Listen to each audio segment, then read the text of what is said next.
बड़ा अपडेट आप तक पहुंचा दें। दिल्ली विधानसभा चुनाव में रुझानों में भारतीय जनता पार्टी पहली बार बहुमत पर आ चुकी है। बहुमत का जो आंकड़ा है उसे क्रॉस कर चुकी है। दिल्ली में रुझानों में तो भारतीय जनता पार्टी ने बढ़त बना ली है। 36 सीटों पर भारतीय जनता पार्टी काउंटिंग के 47वें मिनट में बहुमत का जो जादुई आंकड़ा है रुझानों में उसे पार कर चुकी है। देखिए आप टैली ऊपर देखिए, 36 सीटों पर बहुमत में आगे आ चुकी है। 27 साल का सूखा क्या भारतीय जनता पार्टी खत्म कर पाएगी? रुझानों में तो भारतीय जनता पार्टी को बहुमत मिल चुका है। प्रधानमंत्री मोदी ने वो जो भावुक भाषण था वो आपको याद होगा कि हर प्रदेश ने, पूरे देश ने हर प्रदेश में हमें सेवा का मौका दिया है। दिल्ली इकलौती ऐसा राज्य है जहां पर पीएम मोदी को सेवा का मौका मिला नहीं है। आग्रह किया था कि इस बार सेवा का मौका दें और देखिए रुझानों में भारतीय जनता पार्टी बहुमत में आगे चल रही है। 36 सीटें ऐसी हैं जहां पर बहुमत में चल रही है, रुझानों में आगे चल रही है भारतीय जनता पार्टी। 36 वो जादुई आंकड़ा है, बहुमत का आंकड़ा है जिसे अब क्रॉस कर चुकी है भारतीय जनता पार्टी। 27 साल बाद 1998 के बाद से अब तक एक बार भी भारतीय जनता पार्टी दिल्ली के सिंहासन में, राज्य की सरकार में वापसी नहीं कर पाई है। लेकिन इस बार देखिए रुझानों में तो कम से कम भारतीय जनता पार्टी ने बढ़त बना ली है। 1993 में भारतीय जनता पार्टी को 49 सीटें आई थी। 3 मुख्यमंत्री 1993 से 1998 के बीच बदले थे। बीजेपी ने मदन लाल खुराना, साहिब सिंह वर्मा, सुषमा स्वराज, और देखिए उसके बाद से लेकर अब तक एक बार भी सरकार में वापस नहीं लौट पाई। सबसे बड़ी संख्या अगर हासिल की कभी तो 2013 में। कुछ रिएक्शंस आ रहे हैं, सुने आप। मतों से पीछे पछाड़ा है और एक निर्णायक बढ़त की ओर भारतीय जनता पार्टी बढ़ रही है। समाजवादी पार्टी की जमानत जब्त होगी और भारतीय जनता पार्टी ऐतिहासिक मतों से मिल्कीपुर जीतेगी और अयोध्या का बदला पूरा करेगी। मिल्कीपुर को लेकर भी बड़ा अपडेट आप तक पहुंचा दें। रुझानों में भारतीय जनता पार्टी आगे चल रही है। मिल्कीपुर वो सीट है, अवधेश प्रसाद जो अब फैजाबाद से सांसद बन गए हैं समाजवादी पार्टी के, जिन्होंने बीजेपी को हराया था फैजाबाद से, अब वहां पर बीजेपी आगे चल रही है उपचुनाव में। आज मतगणना शुरू है। मुझे चिरतुल्य मतदाताओं पर,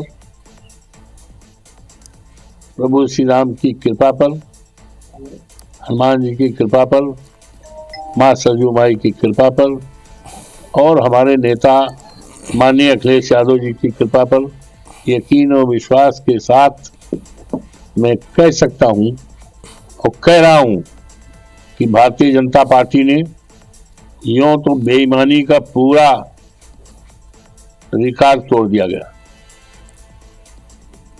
विश्व में जो गिनीज बुक में नाम दर्ज किया है बेईमानी में, और इसके बारे में हमने बहुत पहले कई बार यहाँ तक।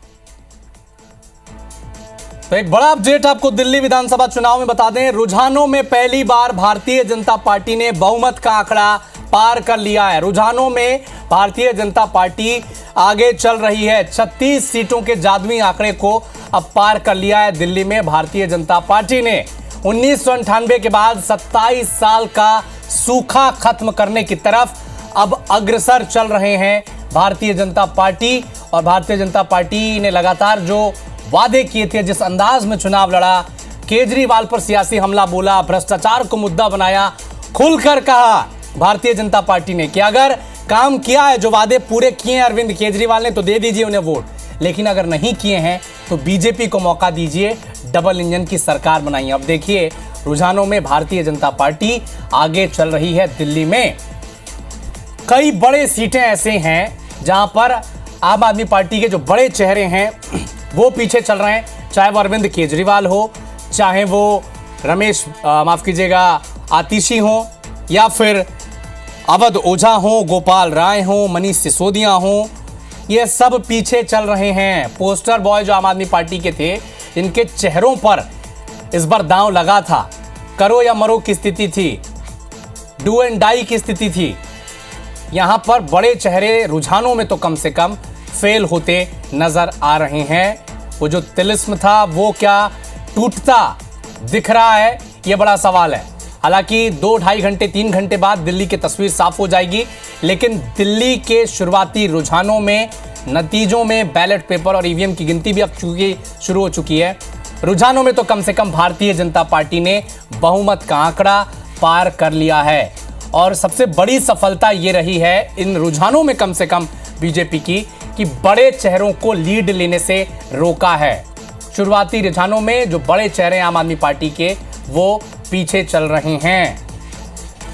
नई दिल्ली की सीट से अरविंद केजरीवाल पीछे चल रहे हैं, कालका जी की सीट से आतिशी पीछे चल रही हैं, पटपड़गंज से अवध ओझा पीछे चल रहे हैं, जंगपुरा की सीट से मनीष सिसोदिया पीछे चल रहे हैं। सीट बदल दी, फायदा हुआ नहीं। शकूर बस्ती से सत्येंद्र जैन आगे चल रहे हैं। बात करें अगर करावल नगर की तो कपिल मिश्रा वहां से आगे चल रहे हैं।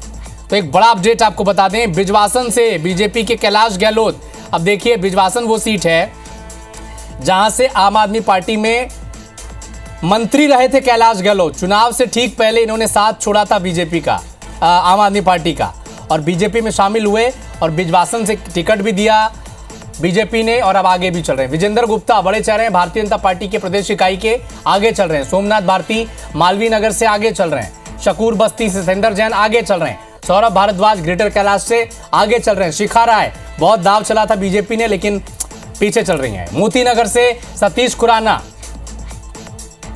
पूर्व मुख्यमंत्री के बेटे, वो आगे चल रहे हैं। रजौरी गार्डन से मनजिंदर सिंह सिरसा ये आगे चल रहे हैं। कपिल शर्मा करावल नगर से आगे चल रहे हैं।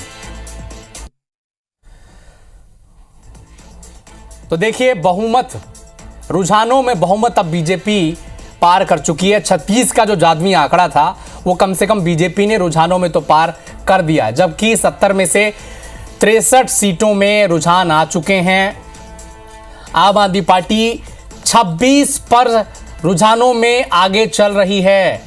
अब देखिए पुराना नतीजा अब याद करिए 2020 वाला, 62 सीटों पर जीत दर्ज की थी आम आदमी पार्टी ने और कहां से कहां तक पहुंच गए। देखिए जो दावा बीजेपी कर रही थी, एग्जिट पोल जो दावे कर रहे थे कि कंफर्टेबली भारतीय जनता पार्टी बहुत आसानी से सरकार बनाएगी, रुझानों में आगे तो चल रहे हैं भारतीय जनता पार्टी।